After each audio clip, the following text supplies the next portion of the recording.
Hello, my name is Valur and we are now in a new podcast called We Have Issues. This is who? What's your name? I forgot. Yeah. My name is Sam O'Donnell. I write for the Reykjavik Grapevine, and this podcast / YouTube series will be talking about the Reykjavik Grapevine issues. Yeah, it's a clickbaity, right? Like, yeah, we have issues. We have issues. Yeah, letting people think that whatever they want. But we are, I mean, not many know this, but we also publish magazines when we're not on camera and trying to be a YouTube star. And we just explain the concept. We just go through the papers and like tell people what we were thinking about, why we were writing about it, and what we think was funny about it, and what's silly about it, I guess. Yeah. And there's a lot in this in this last issue. Yeah, like you see, we have Hatari on the cover. Yes. Hatari, of course, was like it was like we have so many terms of it. Oh, we have like, so many adjectives for them, like the anti-capitalist, nihilistic, BDSM loving boy band. Loving boy band, yeah, that's actually my favorite. Yeah, I think boy band is also my favorite. Because they at their core they are a boy band, and they are lovely. That's the funniest thing. Yeah, it's like they came to the office and we interviewed them. Hannah Jane Cohen did the interview. And they were like so polite, so calm. I was like, why are you not screaming at us or something? Yeah, I lost my mind a little bit and fanboyed out over them. But they were very, very kind and very, very generous. Understanding. As I was... So, we're going to start perhaps like... I don't know. Should we just go into the Paradiso thing? Yeah, that's a good start. I think I wrote an editorial about this about Paradiso, which is our only art cinema in Reykjavik. And it's closing. Yeah, right. The thing is, like in Iceland, of course, this cinema has been there much longer than only Paradiso. It was called Regnboginn like decades ago, which is basically just rainbow in Icelandic. Which is, by the way, a perfect name for a cinema. Rainbow. Anyway, I saw Pulp Fiction there for the first time. Yeah. I was like 14 years old, and I went there. Like a friend of mine was having a date. We went to see Pulp Fiction, and I remember like when they were like riding in the car, and he accidentally shot the head off the person in the car. And me and my friend, we just bursted out laughing. It was such a ridiculous scenery. Well, the girl was like, oh my God, like, what is this? That's like, I'd love to see that movie in cinemas. And the great thing about Paradiso is they don't only, like, they show things that are coming out now, Oscar bait and stuff like that, but they also show the classics, like Pulp Fiction. So you can go and see Pulp Fiction, exactly, whenever they decide they want to show it. And not only that, they're the only cinema in Iceland that shows something else than American movies, which we definitely love. But like there was no other cinema showing Parasites or like whatever they were showing according like of European cinema. And we have a lot of German cinema, a lot of French cinema, a lot of Scandinavian cinema, and this has always been strong in Iceland. But I mean, like I guess everywhere in the world, it's like you don't see that often. Like you only see like the biggest blockbusters from each country somehow. And it's still about that also today. But I mean, it's changing hopefully. But yeah, Paradiso is closing because of the city and the renting is skyrocketing. And everybody knows perhaps that Iceland is of course very expensive as a country, so it's like this is like the worst part of business is basically housing. I mean, so their only hope is to get more fund from the taxpayers, which is of course not that popular, but it's not. I mean, I hope that people understand that. Yeah, well, they had an event recently, the Save Paradiso, which I understand went very well. So Okay. Yeah. I mean, at least if you're in Iceland, if you come to Iceland, check out Paradiso. It's always like one of our favorite cinema, and it has English subtitles on everything. So. And you can buy beer. And yes, and take it into that. That's so great. Yeah. Yeah. But the thing is, you're probably thinking about why. Of course, if you're listening to the podcast, we have here meat soup. This is like we bought this in 10-11, which is the only. I think it's like the only like store that actually sells hot meat soup or kjötsúpa, like we call it in Icelandic. And the thing is, I grew up with this, and we have this section in the issue. It's called Food of the Issue, Food of Iceland. Sorry. And the thing is, we actually had flatkaka last time. What's it in English? Sorry. It literally translates to flat bread. Flat bread, yeah. My grandmother actually did this in her garage. Yeah. Like she made flatbread and kleina, and then she sold it always. I went with her. She sold it downtown here, and she became a billionaire. No, joking. But it was yeah. I don't eat flatkaka though. I hate it. But I love kjötsúpa though. Yeah. But yeah, so because it's also our lunch, and we never quite working here, so it's like not sure what they say about the regulation and. Should we strike because of this? Or? I think so. I think that this warrants a strike. like, oh, you're having a lunch? Then do podcast. The meat soup is brilliant because it's basically combined of just a lot of lamb meat. We have a lot of it, and carrots and basically everything that you have in your fridge. You put into just I don't know, like 3 liters of water, heat it, and it's brilliant. And just a lot of salt and pepper and stuff like this. It's very good. Yeah. So 10-11 is the only place where you can get it to go. Yeah, to go, I think. But there are a few other places in town. I know Frederickson has it. Yeah. Most make it. A lot of them at least. But not everybody. It's cheap also. I think it's like 700 or something. Yeah, it's really really cheap to make, and as a result, it's really cheap to buy it as well. So it's delicious. It's excellent. But the thing is, like, there's a myth about, not a myth. There's a thing about the meat soup.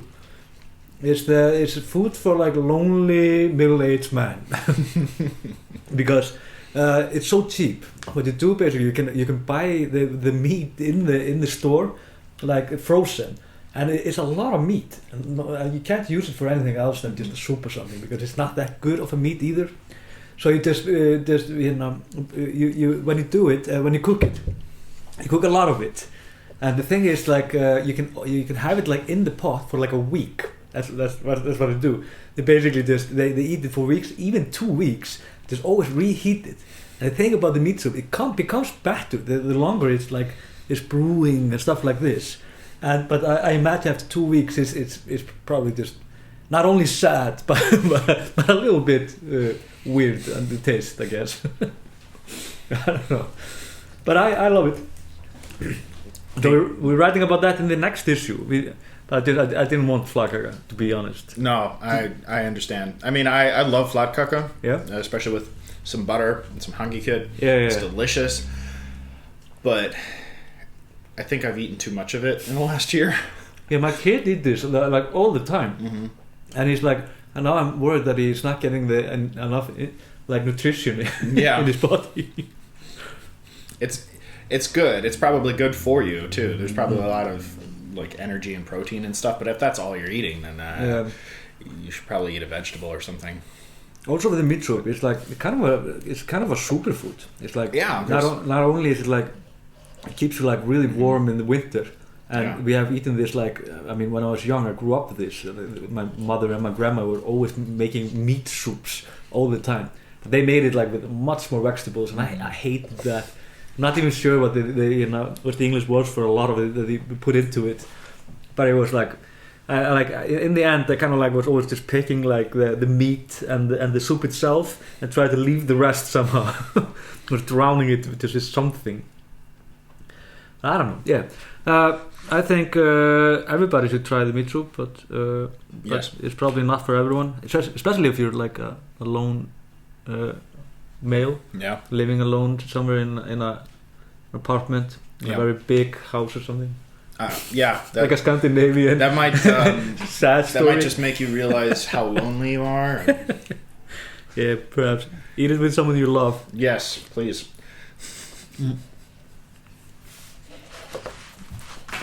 One thing I want to talk about is that I love this. We have there is in the issue always this column we called Ask like Ask a scientist, basically. Yeah. Or Ask a professional, Ask a photographer, whatever. Now actually we asked the professor, and this is always so funny because when we have interns at Grapevine, they always see something new about Iceland. Like what's like, of course, it's always like what's up with the Northern Lights and stuff like this. Or like no, you have to find something else. Everybody think that. But then we had Ines.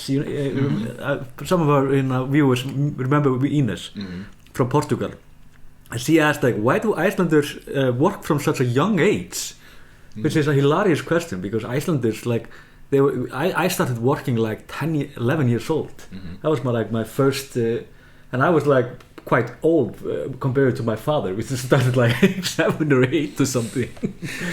And the thing is, I was actually working in like in a plant with my father, which he owned then. It was like they were melting these fish heads and making this. What's it called? Mjöl. Flour. Nay, it's like fish flour or something. I don't know. Anyways, we do a lot of it and we use it. I don't even know why we use it. Sounds delicious.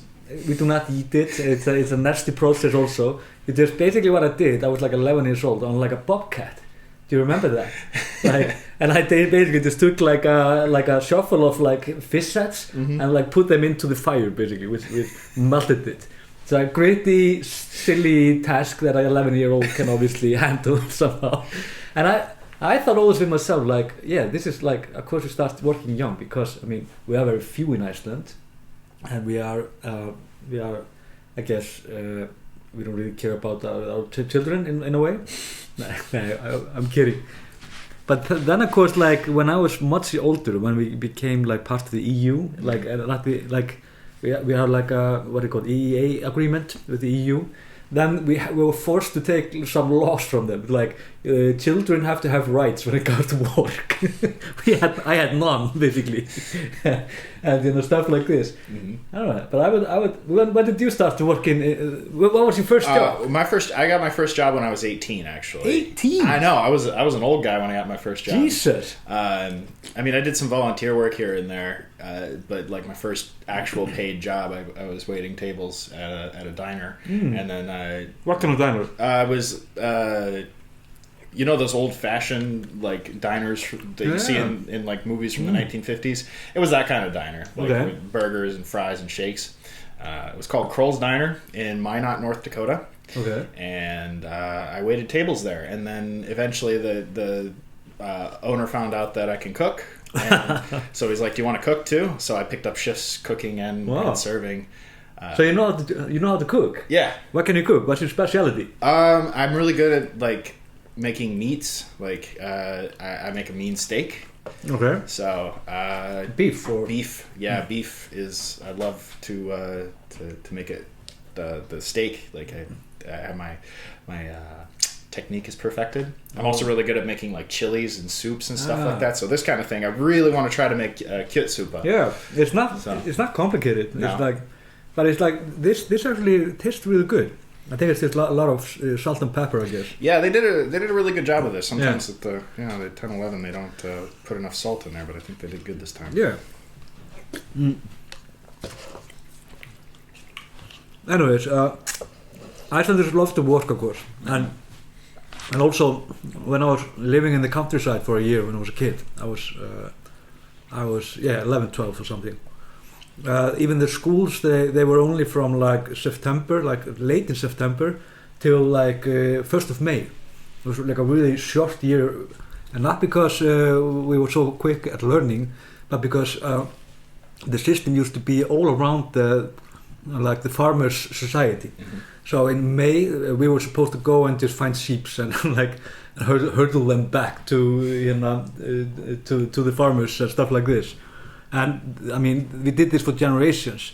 But when I was like 1991 or something, I mean, nobody did this anymore. So it was just like walking the streets and learning to smoke and drink or something, like basic stuff. Anyways, okay, next thing. Yeah, I love this. The possibility of a cross-side husband. You can find this article, of course, on our grapevine.is home site. We have a thing called Icelandic Superstitions. Mm-hmm. I love to write this. I wrote this actually because we have such a silly superstition. It's a fun thing to read too. Yeah, and it's like I think it's like very similar to other countries in many ways. I'm always like, it's a little bit hard to find something fresh that is like unique to Iceland, mm-hmm. because everything is like, everybody have a version of superstition, like the black cat and, mm-hmm. and you name it. But the thing is like, and we have like these old books, of course, the old scripts, like Háamál, which is, how is Háamál in English, by the way? Thank God I have. Yeah, they don't even have it here. Anyways, it's like an old book that is like, it's like philosophy basically. What you should do, what you should not do, and stuff like this, and like how you should do, how you should interact with people, and it's like, I don't know. I love this book. It still holds up like 1,000 years later. But the funniest thing about it is like always where people are seated. It's like there are hectic rules about this. And I found this superstition about like just a dinner party. Like it really mattered, like a couple of hundreds of years ago, like where people were seated. Because so I just find here like from random things, like a Michelin star level revenge. Like if you're having a dinner party and your frenemy is coming, here's a chance to mess with her, make her sit at the end of the table. Which was always bad. That's the funniest thing. You could never put anyone at the end of the table unless you just hated her. Huh. It's like I don't get why. This means that if she's sitting in the end of the table, this means that her husband will go cross-eyed, and you can make fun of her forever, of course. Mm-hmm. It's the same like it's like the lack of the tables. You should never like have anyone that you respect sit like with that between the legs and stuff like this. So it's like. This was like, it was like you could be very offended just by sitting in an Icelandic situation in 1800 or something. Not sure today. I mean, thank God for that's probably the reason we have like rounded tables. Yeah, like, I've noticed that a lot. A lot of the tables here are round. Yeah, nobody's at the end. Nobody sits at the end. It's like it's also like we hate classes, so. So this is perhaps a part of that. But check it out. We have like there are a lot of articles that we have written about it, of course. Mm-hmm. And here's a fun story. Did you write this? Or? Yeah. And Andy wrote. Yeah, we have two. I guess. There's two. So the first one is about the Ásatru. Yeah. The pagans. They're trying to build a temple, and they've been trying to do this for a few years now, but. Funding has been always a problem. It's always a problem, but they received some aid from an unlikely source. They got some money from religious leaders in Thailand, who donated thousands of euros toward the construction of the temple. Yeah, it's like pagans in Thailand, right? Yeah, they're heathens. Yeah, it's hilarious. That's the last place that I would expect.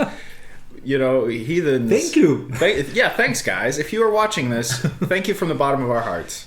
I mean, what a solidarity. I mean, it's absolutely beautiful. The gods work in mysterious ways. Yeah, gods, exactly, with an S.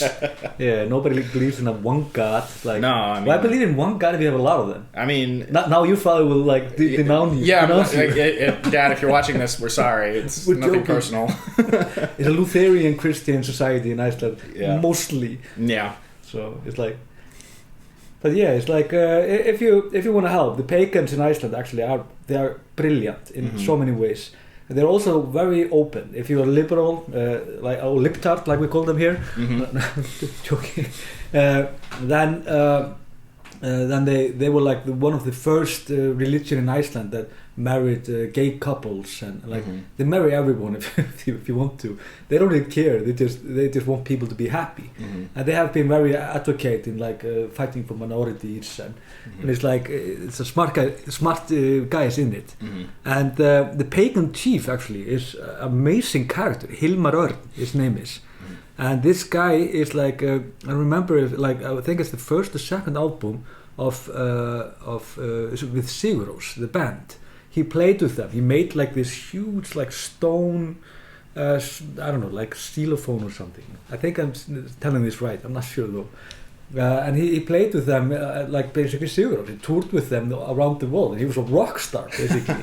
I think you can hear in one of the albums, you can hear him like singing the old verse, and it's quite mesmerizing. That's awesome. So I mean, if you want to let a rock star marry you, then I mean Hilmar Örn and the Pagans are basically the place to go. So keep in mind, like, who needs Vegas when you have Pagans? And Iceland, there's like all kinds of beautiful sceneries out here. You just and then we have like, I love this also. Like, town celebrates first day of sunlight. Yes. You will not find this anywhere else than in Iceland. It's like, well, perhaps in what's it called in Russia, like the darkest place there. Although they have like 6 months of blackness, but yeah, it's like there's this small town. Was it Siglufjörður, right? Yes, I think so. Siglufjörður, yep. It's like, because everybody's been to Siglufjörður. It feels like there's like huge mountains like all around the town. So the sun is definitely there, but it just never quite gets over the mountains. So you're like, if you want to get light, you have to go high and like, and then you have to put your hand up or something. Yeah, and there's this really cool celebration of like, where people go and celebrate the light. Yeah, with like art. Like a bunch of artists get together and they, I mean, light is I mean, I like the darkness. I mean, I'm getting better with darkness, but all Icelanders can tell you that like it's not only is darkness hard, but you get like very stormy months for 2 or 3 months, and you can't do anything else than just stay at home, eat candy, and watch. Now you can watch Netflix. I mean, I could not when I was young. I loved.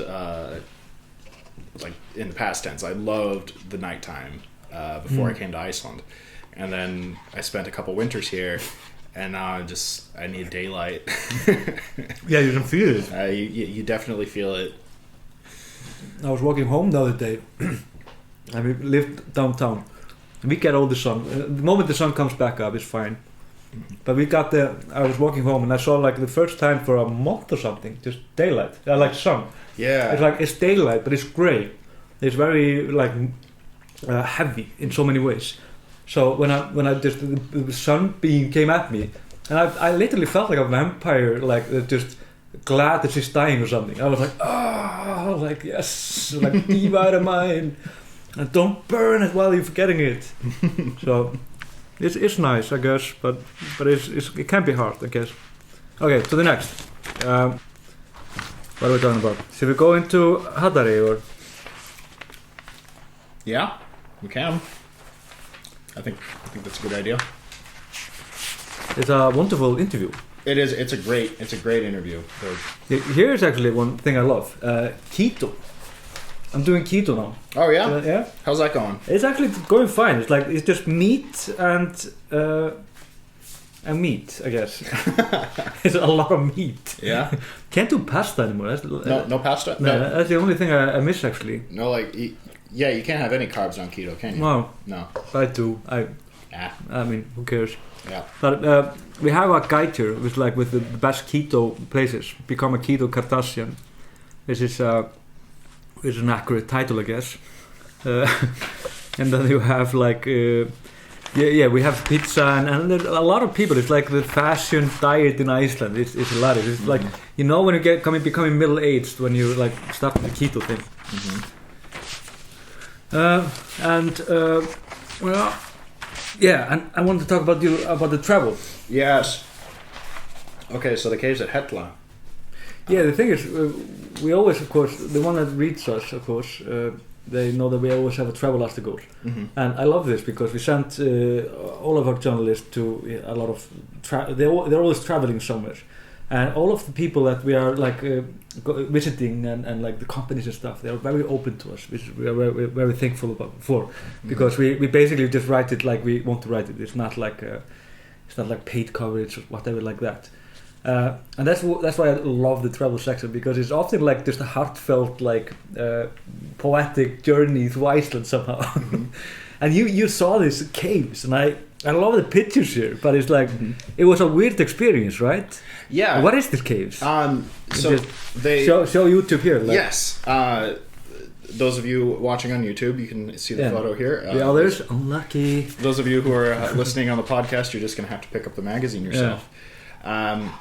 Anyway, the caves are there are only 3 open at this time, and they're working to restore more. And 3. How many are there? I believe there are 12 in total. Whoa.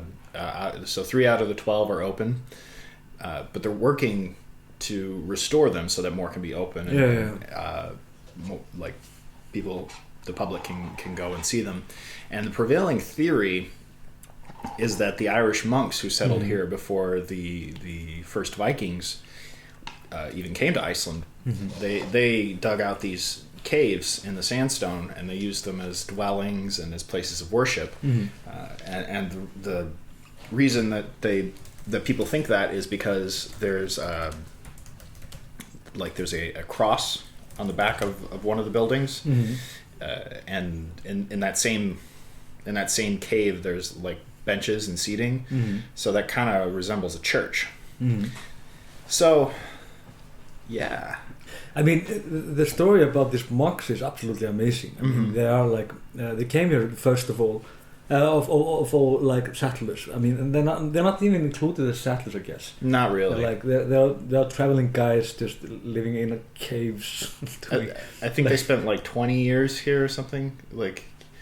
Which is pretty good. A pretty good chunk of time. Yeah. But like as soon as the Vikings got here, they refused to share the land with the pagans. Like, what are you, Christian? Get out of here!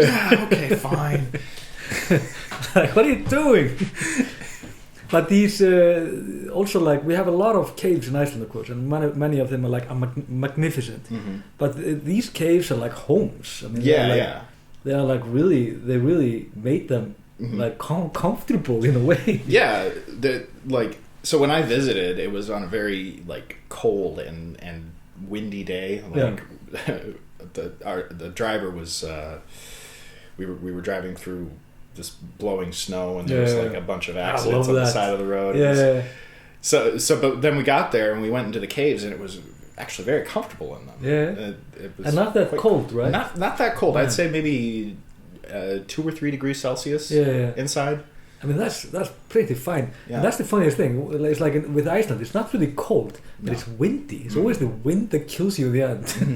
That's the problem. But I mean, also like we had like this really weird news like a few years ago. It's like 2015. There was like this Italian guy. He's a mathematician called Giancarlo Gianazzo. Please do not send me hate mail for that. But he actually thinks that the Holy Grail is hidden in Iceland, and it came with these monks, and they hid it here. And he's been looking for this Holy Grail for years. So it's like, I mean, you never know. So it could be that the Holy Grail is here, and we have like an Indiana Jones scenario upon us, like you have to choose right. Or Monty Python. Monty Python. We have to answer 3 questions and make sure we don't get any wrong. Yeah, exactly. My favorite, well, not really. I hate it, but I think it's really funny in a very weird way. Hannah Jane Cohen, she insists always to write horoscopes. I mean, I don't know your like view on horoscopes, but horoscopes in general. Yeah. But I think they are like. Yeah, they're kind of a 90s thing, right? I think they're completely real. Yeah, you live by that, like. I live by I live by the horoscope, and I'm sure I'll die by the horoscope. Yeah. One of these days, a newspaper will fall out of a third-story roof or something and hit me in the head. What are you? I'm a Sagittarius, actually. Okay, what is your? Can you read for us? Sure. It says the hottest drama of 2019 was between Tati Westbrook and James Charles. Sag, stop lying to yourself. You totally got off on watching Charles's subs fall tens of thousands by the second on Social Blade. Hey, someone call Shane Dawson. I think we found a sociopath. And that's funny because I actually share a birthday with Ted Bundy. So you share a birthday with Ted Bundy? Yeah. Wow. I mean, not anymore. He's dead now. Yeah. Thank God. Yeah. Thank God. Yes. So all of these ones are. It's kind of fitting because all of these are it's like YouTube stars. Yeah, she themes it even. Yeah. It was like every issue she has a theme. And so this is she sticks by it, and it's brilliant. It's always very funny, I think. I'm a Leo, and it sounds like this. We know you think your 2020 will be like Shane Dawson 2018, and maybe it will be. Only way to know: chug a Diet Coke and cue the music. Erica Costello. Erica Costello. I didn't understand anything of it. I only watch what's it called? The Swedish guy. Which Swedish guy? The only guy. What's his name? The only Swedish guy. PewDiePie. PewDiePie. Yeah, okay, yeah. He's fun. Yeah, I don't know. I watch a lot of two-set violin. And, okay. I don't really play any musical instruments. But I'm also. entertaining. I like the Flat Earthers. That's actually hilarious. Oh yeah, that's always. I also they are joking, right? It's like Flat Earthers. I hope so. I mean, that's a hilarious thing to be serious about. It's also like I always feel like it's like a philosophical venue if you think about it. It's like there's this French guy, Jean Baudrillard, I think his name was, and he was always claiming that the Iraq War, like in 1991, it never happened because he was saying because it was shown in live television. He said this is not reality, this is TV, and therefore this never happened. And now today you see like these alt-right psychopaths like, the terrorist attack never happened, and it's like, wow, like are they philosophists? Is this like a meta joke or are they just flat out insane? I don't know. I think this is like this has a deeper level in some ways. Anyways. And in the end, perhaps should you go into the last words? Yes. Okay. So you wrote it. Yeah, I wrote it. We here recently, there's been a lot of debate around Utlengastaten. Yeah, the Directory of Immigrants. Yes, the Directory of Immigration, and I experienced my own little nightmare with them, but it was mild compared to what's going on with other people who are getting deported and people who are just trying to seek asylum here, but they're. Yeah, we have had like some very controversial cases last few weeks. I was actually connected to one of them very closely, so I can't really go into that. But the other one is about Mani, which is a trans boy, and he is from Iran, and they'll be being deported to Portugal, where they got to it was like the first touch into Europe, and therefore we have something called Dublin Regulation, and you're allowed to send people back to the original country they came into Europe to basically do their papers. I don't know. It's like it sounds very It even caught the attention of what was it? American media. NBC. NBC, right? Yeah. So it's international now, I guess. And they are like the Directory of Immigration have been criticized for being very unflexible, very almost cruel. They say that just working by the books, and they are definitely doing that, to the letters. So I mean, and then we had like our own weird crisis, which was you. So I came here in 2018, August of 2018, and right away we got started on the paperwork to get my residence. and get my card and get everything so that I could stay here for more than 3 months.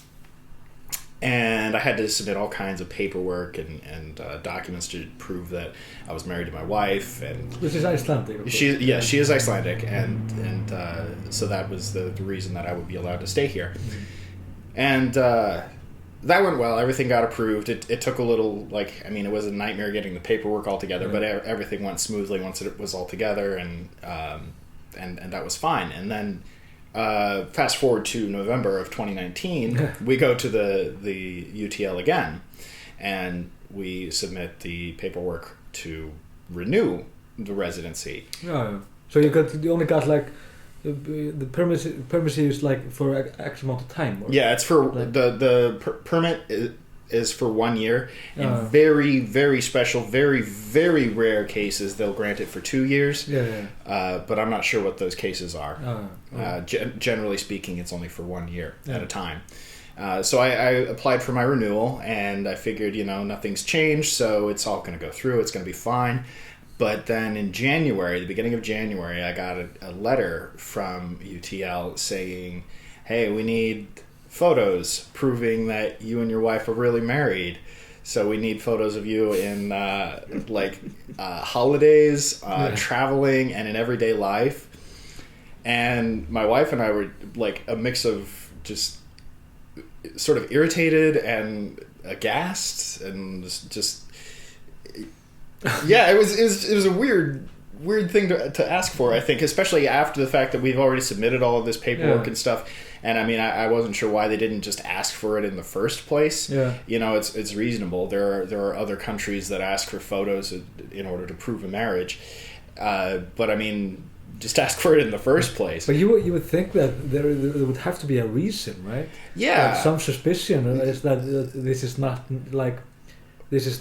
normal or something. Right, like what did I do to raise the red flag? Yeah, exactly. But it's this guy with coffee and are they really married? Yeah. Are you sure? I don't know. Let's check. So my wife and I sent them 40 photos, like just what kind of photos? Spam their inbox. Oh, just the usual nudes and no, it's just like everything that could fit the bill. We downloaded a whole bunch of stuff from Facebook. Like all the sexting. All the sexting, and it was like all the weird chats between us. You don't want to that they're never going to ask again, I'll tell you that. This is basically just like, can I see like one like SMS where one of you ask each other to go to a store for it? No one. That's never a thing that like I would do with a woman that I would not know. Like also, and can you pick up milk or something? Yeah. Like, every couple has this message. Yeah. This is the message that proves everything. Yeah. The photo, they don't even prove anything. Not really. We could get a layout guy just to fake them all. It could be 40 fake photos, and he could do it perfectly. Yeah. If somebody was going to fake a marriage, they would have fake marriage photos. Yeah. And but yeah, I agree. Like, if you want to tell if somebody's married, just ask to see if one message where they ask to go to the store. Yeah, something mundane. Something mundane. Yeah. Every couple has it. Exactly. Okay, we're done with the issue. Yeah. Well, there's a lot more in it, of course. Of course. But we are working on the next issue. We're going to write about the kjötsúpa. Yeah. I have no idea where this comes from, though. I don't know why, but yeah. This is from 1011, of course. But who was sitting how can I make meat a soup? It makes sense, though. I mean, it's pretty universal. Yeah, meat, just a regular meat stew. Probably stolen from Denmark or something. The SAS commercial. Iceland steals everything. But Scandinavian? Absolutely nothing. Nothing. Now we're gonna get a bomb threat. Anyways, thanks for watching and listening, if you are listening or watching. And you wanna add something to it, Sam? Catch you on the flippy floppy. Yes.